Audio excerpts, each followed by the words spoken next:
کہ حج قران کی ترتیب سمجھ لو. دیکھو جتنے لوگوں نے اب تک حج سیکھا ہے وہ حج تمتع سیکھا ہے ہم نے، لیکن چونکہ ابھی آخری زمانے میں جو جانے والے حاجی ہے ان کے لیے ایک اچھا موقع اللہ نے دیا ہے. وہ کیا ہے کہ اب 1-2 دن میں حج کا زمانہ شروع ہوگا، تو اگر ہم چاہے تھوڑا دن پہ لے ہوئے تو ہم کو وہ حج کرنے کا موقع ملے گا جو پیارے نبی علیہ السلام نے کیا. وہ حج قران تھا. کون سا حج تھا بولو؟ حج قران. حج قران. ہم سمجھ لے کیا سمجھنا ہے کہ حج 3 قسم کا ہوتا ہے. کتنے قسم کا؟ 3 حج. ایک حج قران، ایک حج افراد، ایک حج تمتع. ابھی تک ہم نے حج تمتع سیکھا ہے.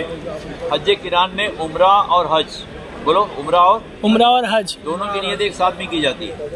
کیا مطلب کہ حاجی جب یہاں سے روانہ ہوگا حج قران کی نیت کر کے، یہ احرام باندھے گا، مکہ پہنچے گا، طواف کرے گا، صحیح کرے گا، یہ بال نہیں کاٹے گا.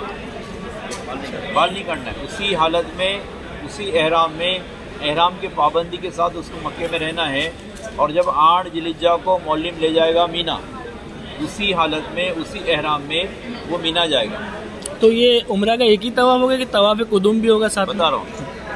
اسی حالت میں کہا جائے گا مینا جائے گا، اور مینا جا کے وہ باقی سارے حج کے کام کرے گا. مینا ہے، عرفات ہے، مزدلفہ ہے، کنکری ہے، قربانی ہے، سر منڈانا ہے، طواف زیارت ہے اور طواف وداع ہے. اب اس میں فرق کون کون سے؟ حج قران اور حج تمتع میں. حج تمتع میں 2 بار احرام باندھتا ہے حاجی، قران میں 1 بار باندھتا ہے. حج تمتع میں عمرہ کر کے احرام کھل جاتا ہے. اس میں عمرے کے کام کرنے کے بعد میں احرام کھولنا نہیں ہے، بغیر بال کاٹے اسی احرام میں رہنا ہے. تیسرا فرق کیا ہے کہ یہ طواف اور صحیح کرنے کے بعد یہ حاجی ایک اور طواف کرے گا جس کو طواف قدوم کہتے ہیں. طواف قدوم سنت ہے، کرو تو ثواب ہے. اگر تھکے ہیں، مجبوری ہے، نہیں کر سکے تو گناہ نہیں ہے. اچھا. طواف قدوم یعنی پہلے یہ عمرے کا طواف کرے گا، پھر صفا مروہ کی صحیح کرے گا، اس کے بعد پھر ایک طواف کرے گا، اس کو طواف قدوم کہتے ہیں. 7 چکر 8 بول سے 2 رکعت نماز. ٹھیک ہے. اور اس میں اور ایک گنجائش ہے، اگر اللہ ہمت دے دے وہ صحیح بھی کرے گا. اگر صحیح کر لیتا ہے تو حج کے بعد کی صحیح کرنے کی ضرورت نہیں ہے اس کو.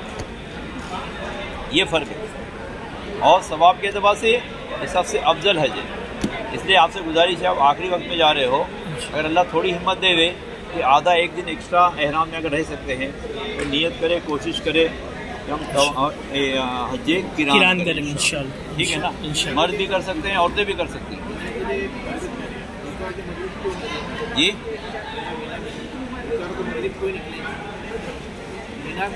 مجھے اتوار یا پیر دن نہیں معلوم ہے. 8 ذوالحجہ جو تاریخ آئے گی وہ جانا ہے شرع اعتبار سے صبح میں، لیکن مولم لے جائے گا آپ کو پہلے دن رات میں، کوئی مسئلہ نہیں.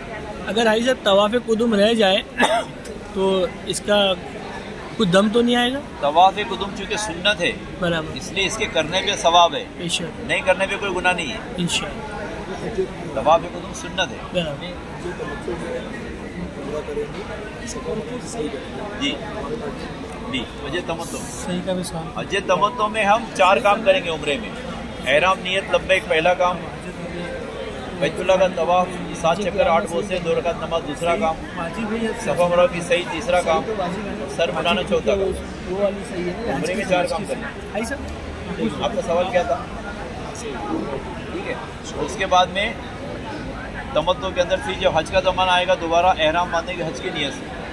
اس میں 9 کام کریں گے. 3 فرض 6 واجب. احرام نیت لبیک پہلا فرض، عرفات کی حاضری دوسرا فرض، طواف زیارت تیسرا فرض، اور 6 واجب رہیں گے. مزدلفہ کی حاضری پہلا واجب، کنکری مارنا دوسرا واجب، قربانی کرنا تیسرا واجب، سر منڈانا چوتھا واجب، طواف زیارت کی بعد کی صحیح 5واں واجب، اور جب مکے کو چھوڑنا ہے طواف وداع 6واں واجب. 3 فرض 6 واجب تمتع میں. تو کتنے کام ہو گئے؟ 9 کام ہو گئے. اور عمرے کے 4 13 کام ہو گئے. اگر ہم قران کر رہے ہیں تو اس کے اندر عمرے کا چوتھا کام نہیں کرنا ہے، سر نہیں منڈانا ہے برابر، اور حج کا پہلا کام نہیں کرنا ہے، احرام نہیں باندھنا کیونکہ احرام ہم باندھ چکے پہلے سے. تو قران میں 3 اور 8 11 کام رہیں گے. فضیلت کے اعتبار سے بہت زیادہ ہے، بڑی فضیلت ہے. کیونکہ ابھی آپ آخری زمانے میں جا رہے ہو، ایک بہترین موقع اللہ نے دیا ہے. تھوڑی اگر ہمت ساتھ میں ہے تو انشاءاللہ ضرور. انشاءاللہ. جزاک اللہ. جی. طواف کے بعد میں، طواف قدوم کے بعد میں